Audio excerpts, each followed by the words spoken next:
नमस्ते नमस्कार जय हिंद साथियों, फिर से स्वागत है आपका अपने YouTube चैनल सर्वविद्या जीके जीएस और खान सर के पॉकेट जीके सीरीज में। साथियों आपको पता है कि साथियों हमने पिछले वीडियो में इतिहास के प्राचीन इतिहास में साथियों जो है ठीक है तो अली अहमद चचनामा लेखक तक जो कवर कर लिया था। ठीक है साथियों, जैसा कि आपको पता है कि अरबों का सिंध विजय वृत्तांत के बारे में हमने पढ़ लिया था, जो कि चचनामा पुस्तक में मिलता है, जिसके लेखक जो है अली अहमद जी हैं। ठीक है, अब साथियों आइए इतिहास को और भी साथियों मजबूत कड़ी से समझने के लिए जो आगे पीढ़ी जो कड़ी होता है उसको समझते हैं। तो विदेशी यात्रियों के विवरण से, किससे साथियों, तो विदेशी यात्री के विवरण से इतिहास को हमें जानकारी मिलती है। जैसे कि यहाँ पर दिया गया साथियों, विदेशी यात्रियों से मिलने वाली प्रमुख जानकारी। तो प्रमुख जानकारी जो क्या मिलती है साथियों, तो भारत में आने वाले विदेशी यात्री एवं लेखक के विवरण से हमें भारतीय इतिहास को जानने में सहायता मिली है। ठीक है, जिसमें यूनान, ठीक है, अनेक यूनानी, रोमन, अरबी और चीनी यात्री भी सम्मिलित है, जिसमें यूनानी लेखक आएगा, रोमन लेखक आएगा, ठीक है, अरबी और चीनी यात्री, ये सब जो है क्या है, विदेशी यात्री है। और इससे क्या मिलता है, हमें भारतीय इतिहास को समझने में बेहद ही जानकारी मिलती है। जैसे कि अगर बात करते हैं साथियों की यूनानी, ठीक है, यूनानी रोमन लेखक के बारे में, तो हमको पता है साथियों कि भारतीय स्रोत में सिकंदर के आक्रमण 325 ईसा पूर्व में जो हुआ था, इसकी कोई भी जानकारी आपके भारतीय इतिहास में नहीं मिलती। किसमें, भारत का इतिहास पढ़िएगा तो इसमें कोई भी जानकारी नहीं मिलेगा। इसीलिए क्या होता है साथियों, इसीलिए हमें यूनानी स्रोत पर ही आश्रित रहना पड़ता है। क्या साथियों, यूनानी स्रोत पर ही आश्रित रहना पड़ता है। सिकंदर के समकालीन एक, ठीक है, भारतीय राजा सेंड्रोकट्स का नाम जो है मिलता है। क्या साथियों, सिकंदर के जो है भारत में जो सिकंदर का समकालीन राजा था सेंड्रोकोटस का नाम मिलता है। ठीक है, जो यूनानी लेखक स्ट्रेबो व जस्टिन ने किया। ठीक है, कौन लेखक, तो स्ट्रेबो व जस्टिन ने जो है ये इसका जो है नामकरण किया है या फिर बताया, जो यूनानी लेखक स्ट्रेबो ने क्या किया है, बताया है। फिर बात करते हैं एरियन व प्लूटार्क, ठीक है, उसे सेंड्रोकट्स तथा फिलार्क ने सेंड्रोकट्स के नाम उल्लेख किए, तो ये भी जो है नाम उल्लेख किया। ठीक है, एरियन तथा प्लूटार्क ने भी उसे एंड्रोकोटस, ठीक है, एंड्रोकोटस और फिलाकर्स ने क्या किया, सेंड्रोकोटस का नाम उल्लेख किया। तो ये सभी जानकारी हमें जो है भारतीय इतिहास के बारे में बताता है। ठीक है, एस्ट्रेबो, डियोडोरस, प्लिनी और एरियन नामक हिंदू यूनानी विद्वान जो है क्लासिक लेखक के रूप में जाने जाते हैं। किसके रूप में जाने जाते हैं, ये सभी पॉइंट जो साथियों नया नया है। ठीक है, तो एस्ट्रेबो, डियोडोरस, प्लिनी, एरियन नामक यूनानी सिद्धांत जो है क्लासिकल, ठीक है, क्लासिकल लेखक के रूप में जाने जाते हैं। टेसियस क्या था साथियों, टेसियस जो है ना आपका ईरानी राजवैद था। टेसियस क्या था, तो ईरान का राजवैद था। कौन था, ईरानी राजवैद था। आइए साथियों मूल बिंदु को पकड़ते हैं। क्या साथियों, मूल बिंदु को पकड़ते हैं। हेरोडोटस को इतिहास का पिता कहते हैं। ठीक है, फादर ऑफ हिस्ट्री किसको बोलते हैं, हेरोडोटस। एस से हेरोडोटस और एस से हिस्ट्री, आपको जो कंबाइल करके याद करना। ठीक है, इसने अपनी पुस्तक हिस्टोरिका और एस से हिस्टोरिका, ठीक है, तो हिस्टोरिका पुस्तक में जो है 5वीं शताब्दी में जो है भारत और फ्रांस का संबंध का वर्णन किया है। किसका किया, भारत और फ्रांस के बीच संबंध का क्या किया, क्या वर्णन किया। ठीक है, वर्णन किया। निर्याकस, ठीक है, आंद्रे सिकट्स आस्ट्रेबुलस, निर्याकस कौन होता है साथियों, जल सेनापति होता है। किसका, सिकंदर का जल सेनापति निर्याकस होता है। ठीक है, ये सभी लेखक जो सिकंदर के समकालीन वयस्क के जो है विवरण जो अधिक प्रमाणिक व विश्वसनीय है। ठीक है, ये सब क्या है, सिकंदर के समकालीन है और ये सब क्या है, विश्वसनीय और अधिक प्रमाणित है। ठीक है, ये सब का लेखक का नाम। ठीक है, टॉलमी 2री शताब्दी में भारत का भूगोल नामक पुस्तक लिखा था। किसने लिखा था, टॉलमी ने क्या लिखा था, भारत का भूगोल नामक पुस्तक लिखा था। ये क्वेश्चन डायरेक्ट एग्जाम में बनेगा। टॉलमी की जियोग्राफी व पेरिफेरल्स ऑफ द एरेथियन सी, ठीक है, इसका जो टॉलमी का जियोग्राफी है, ठीक है, और साथ में पेरिफेरल्स ऑफ एरेथियन सी जो पुस्तक है, भारतीय बंदरगाह और व्यापारिक वर्णों का, ये जो है व्यापारिक वस्तुओं का वर्णन करता है। किसका किसका, तो भारतीय बंदरगाह और क्या करता है साथियों, व्यापारिक वस्तुओं का वर्णन करता है। किसका, तो टॉलमी का जो, ठीक है, टॉलमी का जियोग्राफी पुस्तक व पेरिफेरल्स ऑफ द एरेथियन में। चलिए एक होता है डायोनियस। डायनियस क्या होता है साथियों, डायनियस होता है मिस्र नरेश टॉलमी फिलाडेल्फस के राजदूत के रूप में अशोक के दरबार में आया था। तो डायनियस किसके दरबार में आया था, अशोक के दरबार में। ठीक है, अशोक के दरबार में कौन आया था, डायनियस आया था। ठीक है, डायमेकस जो आया था साथियों सीरिया राजा एंटियोकस प्रथम के राजदूत के रूप में बिंदुसार के दरबार में आया था। ठीक है, डायमेकस किसके दरबार में आया था साथियों, तो ये जो है बिंदुसार के दरबार में आया था। यही मौर्य साम्राज्य का जो दूसरा शासक है साथियों, मौर्य के बाद जो बनता है, ठीक है, उत्तराधिकारी, इसी के दरबार में आया था।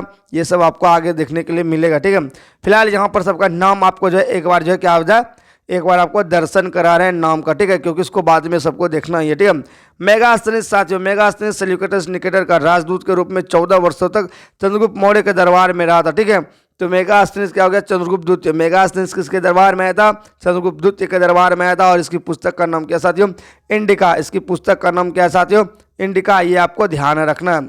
और मौर्यकालीन संस्कृति व समाज के बारे में बताया, ठीक है। प्लिनी क्या होता है, प्लिनी साथियों एक पुस्तक नेचुरल हिस्टोरी का ईसा की प्रथम सदी में, यह लैटिन भाषा में, जिससे भारत व इटली के मध्य होने वाले व्यापार, वनस्पति, खनिज आदि का वर्णन मिलता है। तो मूल रूप से लिखा रहेगा साथियों नेचुरल, ठीक है, हिस्टोरी का जो है प्लिनी के द्वारा लिखा गया। किसके द्वारा लिखा गया, नेचुरल हिस्टोरी का प्लिनी के द्वारा लिखा गया। ये सवाल पूछेगा। चीनी यात्री में ये बात करते हैं साथियों, चीनी यात्री में प्रसिद्ध आपका जो फाह्यान और वेनसंग, ठीक है। फाह्यान और वेनसंग है। फाह्यान जो है ना चंद्रगुप्त नरेश द्वितीय के दरबार में आया था। किसके, तो ये जो है गुप्त नरेश चंद्रगुप्त द्वितीय के दरबार में आया था, ठीक है। क्योंकि इसमें याद करना पड़ेगा साथियों, फिर से अनान क्या, फिर से आन मतलब फाह्यान, ठीक है, दोबारा द्वितीय, ठीक है। और मेघमार, ठीक है, मेघमार मतलब क्या है, मेगास्थनीज किसके दरबार में, मौर्य के दरबार में, ठीक है। ये भी आपको कंफ्यूजन करेगा क्योंकि यही दोनों से रिलेट करके ऑप्शन दिया जाता है, ठीक है। 375 से 415 ईसा पूर्व के दरबार में जो भारत आया था, और 399 से 414 तक इसने भारत के विभिन्न स्थानों का भ्रमण किया था। किसने साथियों, तो ये फाह्यान ने। इसने गुप्तकालीन भारतीय सामाजिक, धार्मिक तथा आर्थिक स्थिति का वर्णन किया। तो चंद्रगुप्त के द्वितीय के दरबार में गुप्त साम्राज्य जब चल रहा था उसी समय आया था, तो चंद्रगुप्त द्वितीय हो जाएगा फाह्यान, ठीक है। वैनसांग, ठीक है, वैनसांग क्या हो से हर्षवर्धन और हो से वैनसांग, याद रखिएगा रिलेट करके। 7वीं सदी के, ठीक है, हर्ष के शासनकाल का भारत आया था। और ये भारत में 16 वर्षों तक रहा था। कितने वर्ष तक रहा था, 16 वर्ष तक रहा था। 6 वर्ष तक उसने नालंदा महाविद्यालय जो विश्वविद्यालय है अध्ययन किया था। नालंदा विश्वविद्यालय कौन बनवाया था साथियों, तो कुमार गुप्त ने बनवाया था। कौन बनवाया था, तो कुमार गुप्त ने बनवाया था। इसमें अध्ययन किया था। और उसका यात्रा विवरण सीयूकी में मिलता है। वेनसांग क्या लिखा है, सीयूकी लिखा है। और एक क्वेश्चन आता है फियूकी, फियूकी कौन लिखा है साथियों, ठीक है, कमेंट करके बताइएगा। तो सीयूकी में वेनसांग के द्वारा जो है अपना जो यात्रा विवरण तो मिलता है, ठीक है, जिसमें 138 देशों का विवरण, ठीक है, जो कि हर्षकालीन भारतीय इतिहास के जानने में महत्वपूर्ण स्रोत है। 138 देश का साथियों क्या लिखा था, तो ये जो है विवरण लिखा था। अब आइए साथियों एक नया नाम, यहाँ एक क्या साथियों, एक नया नाम और दो नया नाम, दो नया नाम जुड़ा है इस बुक में, ठीक है।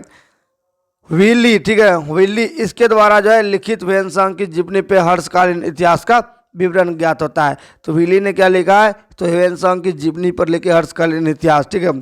एक है साथियों मातवालिन, ठीक है, मातवालिन में क्या लिखा है, हर्षों के पूर्व का अभियान का विवरण लिखा है। मातवालिन क्या लिखा है, हर्ष के पूर्व अभियान का विवरण लिखा है मातवालिन। इतिसिंह क्या लिखता है साथियों, तो 7वीं सदी के अंत में भारत आने वाला चीनी यात्री नालंदा विक्रम विश्वविद्यालय और अपने समय की भारत की स्थिति का वर्णन करता है। तो नालंदा विश्वविद्यालय, ठीक है, और विक्रमशिला विश्वविद्यालय जो कि धर्मपाल के द्वारा बनवाया गया था, इसका जो क्या करता है, स्थिति का वर्णन करता है। एक आता है संयुगन साथियों, जो कि 518 ईस्वी में भारत आया था। इसने 3 वर्षों की यात्रा किया, ठीक है, बौद्ध धर्म की जो है प्राप्तियां एकत्रित किया और वापस चला गया, ठीक है। अब आइए साथियों आपको तो ये जो चीनी विवरण मिल गया आपको, आइए अब थोड़ा सा चक्कर विवरण यानी कि देखते हैं अरबी लेखक, ठीक है। चाइनीज सब के बारे में आपने जान लिया। अब आइए देखते हैं अरबी। अरबी में आपका अलबरनी है और इसमें देखिए इब्न बतूता है और यहाँ पर देखिए सुलेमान और अल मसूदी, ये दोनों नया नाम इसमें ऐड हुआ है, तो आपको ये दोनों को पढ़ना है, ठीक है। चलिए, अलबरनी 11वीं शताब्दी में महमूद गजनबी के साथ भारत आया था। अलबरनी किसके साथ आया था, महमूद गजनबी के साथ भारत आया था, जो कि आपको 17 बार भारत पर आक्रमण करता है, ठीक है साथियों। अलबरनी ने अपनी पुस्तक तहकीक हिंद, जिसको बोलते हैं किताब उल हिंद अर्थात भारत का खोज, ठीक है, इसका अर्थ क्या होता है, भारत का खोज होता है, में राजपूतकालीन समाज, धर्म, रीति रिवाज, ठीक है, पर प्रकाश डाला है। अलबरनी महमूद द्वारा बंदी बनाया गया था, बाद में उसकी योग्यता से प्रभावित होकर राज्य ज्योतिषी बना दिया, ठीक है, क्या बनाया दिया उसको, राज्य ज्योतिषी बना दिया था, ठीक है। अलबरनी महमूद द्वारा जो क्या कर ले बंदी बनाया गया था, लेकिन इसका जो इतना बढ़िया योग्यता था ना, उसको राज्य ज्योतिषी बना दिया, सोच सकते हैं हम। और ये रवाना जो है, ठीक है, रवीना उज्बेकिस्तान का था, कहाँ का, ये जो उज्बेकिस्तान का था, ठीक है। एक इसमें नया नाम आपको बताएं कि नया नाम ऐड हुआ है साथियों, सुलेमान। सुलेमान क्या है साथियों, सुलेमान जो है 9वीं शताब्दी में, कब, 9वीं शताब्दी में, यहाँ पर देखिए 9वीं शताब्दी में साथियों, हैंग क्यों हो रहा है जी, सुलेमान साथियों 9वीं शताब्दी में भारत और तत्कालीन जो है प्रतिहार शासक पाल शासक के विषय में लिखा है। क्या लिखा है? तो ये जो है सुलेमान ने लिखा है प्रतिहार शासक और पाल शासक के विषय में सिर्फ लिखा। अल मसूदी है 10वीं सदी में बगदादी यात्रा अल मसूदी भारत आया था। ठीक है, यह राष्ट्रकूट व प्रतिहार शासक को जानकारी देता है। तो राष्ट्रकूट के बारे में भी और प्रतिहार के भी बारे में जानकारी कौन देता है? आपका अल मसूदी। ठीक है, इब्न बतूता साथियों ये अपना यात्रा वृत्तांत अरबी भाषा में लिखा, जिसका जो है रेहला कहा जाता है। इसको क्या बोलते हैं? इब्न बतूता जो है जो अपनी भाषा यात्रा वृत्तांत जो लिखता है, जिसको क्या बोलते हैं? रेहला, और अरबी भाषाओं में लिखता है।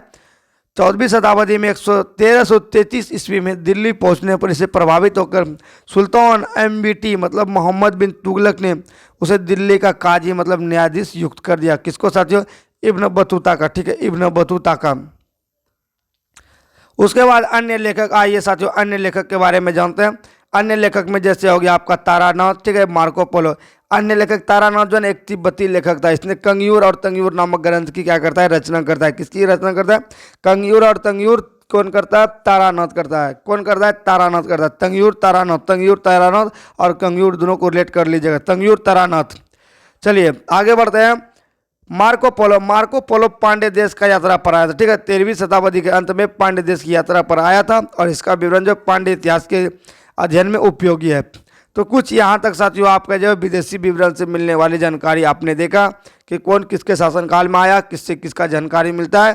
ठीक है, तो ये इंपॉर्टेंट टॉपिक बनता है साथियों। एक सवाल यहाँ से आपका फिक्स रहता है। क्या साथियों? एक सवाल जो है एशियंट हिस्ट्री में, प्राचीन इतिहास में। ठीक है, एशियंट बोलता है क्या तो पता नहीं, प्राचीन इतिहास से समझते हैं। प्राचीन इतिहास में एक क्वेश्चन जो है इससे जो है फिक्स रहेगा। ठीक है, एक क्वेश्चन जो है एक क्वेश्चन कभी ना कभी आपको देखने के लिए जरूर मिला होगा।